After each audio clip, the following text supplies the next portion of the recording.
In terms of the actual event, the things we really need to consider here are the fluid and the fuel needs. And this is going to depend again on the event, the environmental temperature, and what you've done the day before in terms of diet and exercise. Because people often forget that the body needs water. So the key principle here is the longer the distance, make fuel the priority. The hotter the temperature, fluid is the vital factor. It's quite hard to get both in the same drink. I'll mention in a minute how that can be done. But the thing with carbohydrate, as soon as you fill up your energy bottles with carbohydrate, especially if you're loading with a lot of PSP, you might be up here with 10, 15 grams of carbohydrate in a 750 bottle, that then slows down the body's ability to take the fluid out. It slows down what we call gastric emptying. So the carbohydrates that sat in the stomach almost clogs up the stomach walls and stops the water getting out. So just be careful. The hotter the temperature, try and dilute the carbohydrate a little bit, just so you can get the fluid in. That's one of the nice things about using a combination of gels and water. You've got both on tap.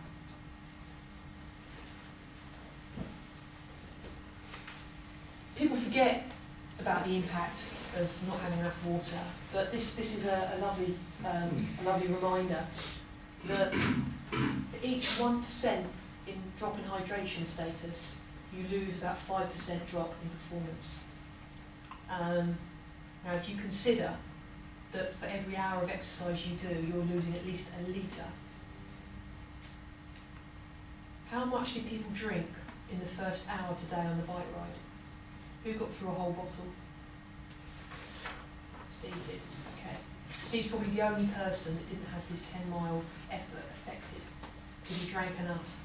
Any of you that didn't drink a litre would have had at least a percentage drop off in their performance. It's just worth remembering that, especially when it comes to people warming up, because they forget it's a 45-minute warm-up and they've not drunk a litre during their warm-up. I've stopped to go to the toilet halfway through the time trial. Yeah, yeah. But do you know the key to that? Do it more often. Because I realised that I was spending a lot of my time dehydrated. And the reason you can, the way you know you're dehydrated is if you get up to go to the toilet a lot during the night. Sounds counterintuitive, but actually if you're dehydrated, the kidney has a lot of cortisol, the stress hormone gets into your system, and your kidney goes into overdrive and it produces more urine. So when you're dehydrated, you produce more urine overnight because of cortisol, the stress hormone. Taking more fluid, reduce cortisol, you're more likely to get through a whole night's sleep. So if any of you are waking up in the middle of the night, try drinking more water. And of course, yes, you'll start off by peeing every half an hour. But over time, your body gets used to it. So practice and training. The reason we have this drop-off in performance is where are some of the biggest body stores of water? Alongside muscle glycogen. So if you've got lots of muscle glycogen in your muscles there, what the body will try and do is think, right, I'm getting to the point, I need more water, I know what, I'll burn a bit of carbohydrate off so I can get the water out. It's one of the reasons why your weight fluctuates so much with training, because actually what's happening is it's the muscle glycogen losing some water. So that's why I say to people, kilo, it's water.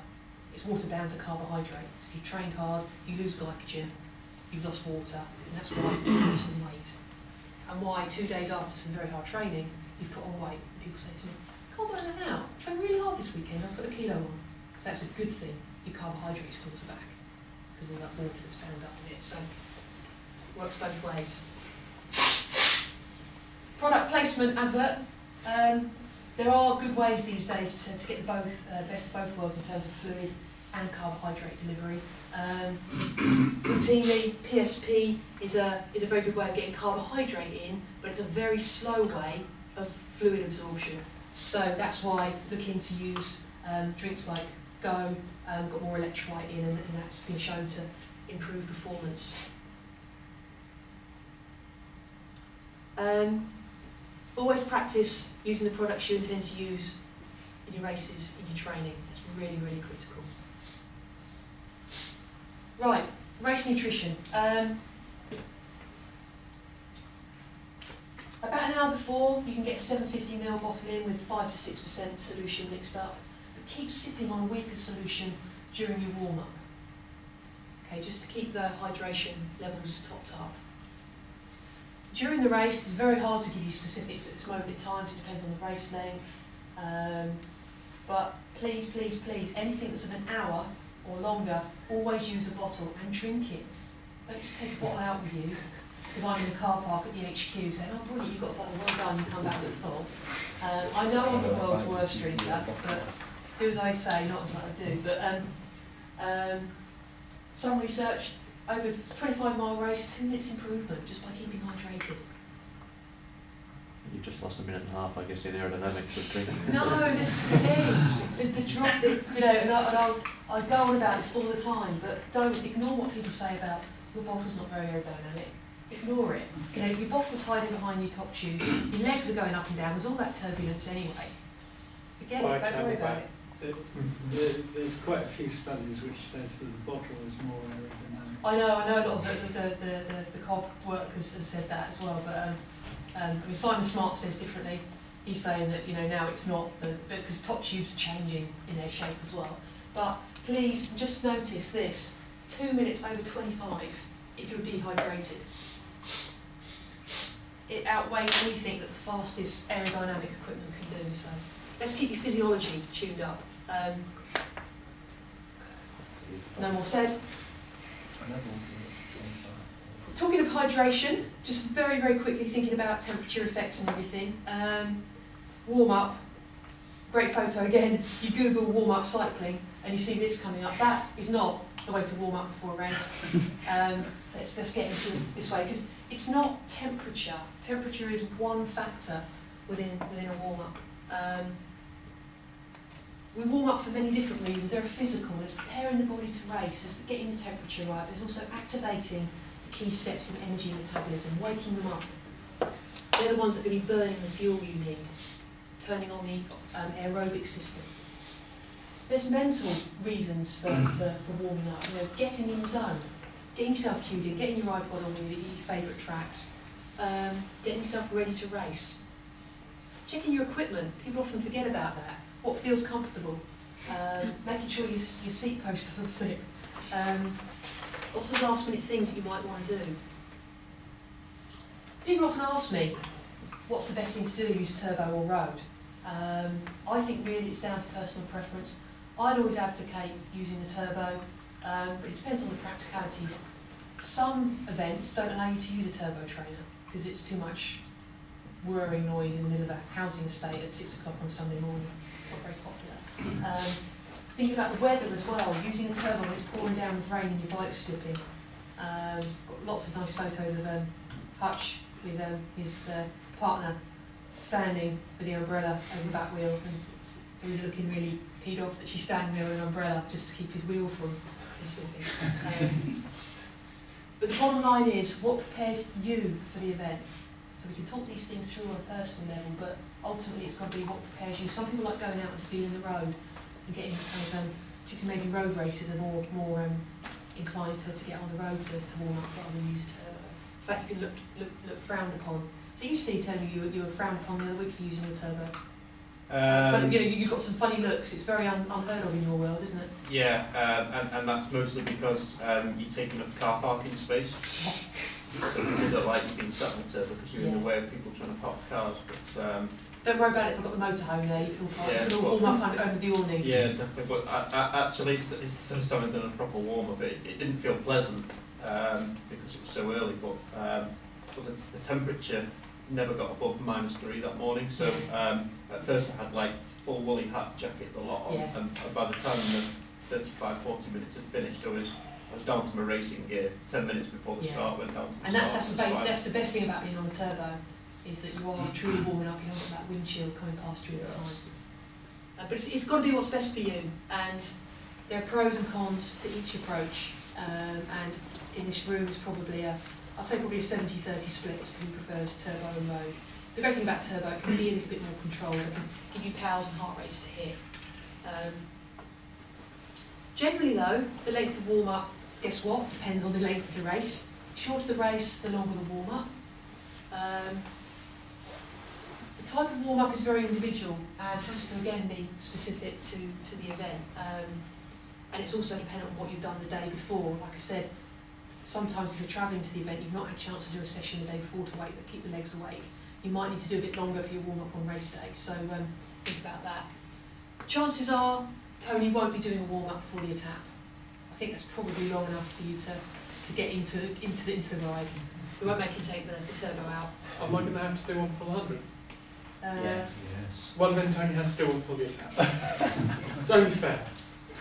Hopefully you won't be taking 6.5 hours to do the 100 Ollie. Might do. Do one for 12, at least an hour. You've also got to factor in the weather and nutrition. But my key point is don't be scared of intensity. You see so many people just spinning away on the turbo and you're thinking it's just not enough. It might be getting your legs eased in, but the whole point is not just warm up, it's about preparing the physiology. Did a study 4 or 5 years ago now where we looked at different types of warm up below lactate threshold, which you like to know is zone 2, very steady pace, compared to a heavier warm up where we're exercising more around what we call critical power, that 10-mile time trial pace. And it does scare people, but what we found in the volunteers of this study, the heavy warm-up gave the best performance, i.e. they went for longer at the same power output. In fact, 45 seconds worth longer over a trial in about 15 minutes. So again, considerable difference in performance by going into those places where you are producing lactic acid. It doesn't matter if your legs are burning a little bit. You don't keep going, you can do short efforts. And what we found it was because physiologically it allowed you to contribute or to use more of your aerobic system within the exercise. You had less of an oxygen deficit at the beginning of the race. We offset some of the lactic acid build-up that happens earlier on when you have a fast start. So don't be scared to do that. And it's why you'll often see in the warm-ups that I give you all, very often I give you a 10 to 15 second sprint, 4 or 5 of those, bang, bang, bang, after a gradual build-up, and that really, really works. It switches on all those key enzymes, gets the muscle temperature up, and it's really, really useful. And I think so far, good feedback. Once you've made that switch mentally to doing a harder warm-up, it seems to have gone down well. Nice progressive, steps up, you see the heart rate progressing nicely, come down for a bit of a steady and bang. He's hitting best part of 700 watts, 800 watts there. And he said, everyone was looking at me like a nutter. I said, they don't do that kind of race preparation in Wales, it's unheard of. Especially when they've got to do that downhill for quite a while. But he had a great race. Shows that first 10-second one though, he didn't try hard enough, did he? No, he didn't, no. Saved himself. Yeah, I was on a webcam watching what he was doing. I said, come on, harder. But no, he went very, very well and he got to the line and he did feel like he was still warm. And that's the key thing. Don't let yourself cool down too much. People say, how much time between the end of the warm-up? You've got about 20 minutes physiologically for those systems to stay revved up. So try and time it so that you've done enough of an effort but can hold on to those effects, roll to the line sweating, and it's actually quite good to obviously be ready, have your number pinned on, do everything. Warm-up is almost like the last thing you do. I know some people quite often need a P-stop, but that's probably the only thing you need to do before you start the race. And actually I've had a lot of success by doing those last 10-15 second bursts out on the road, so you literally get to the start line with actually that lactic acid still in your legs.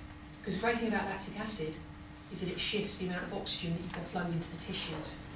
Which I'll talk a little bit about the physiology of that with some of the ergogenic aids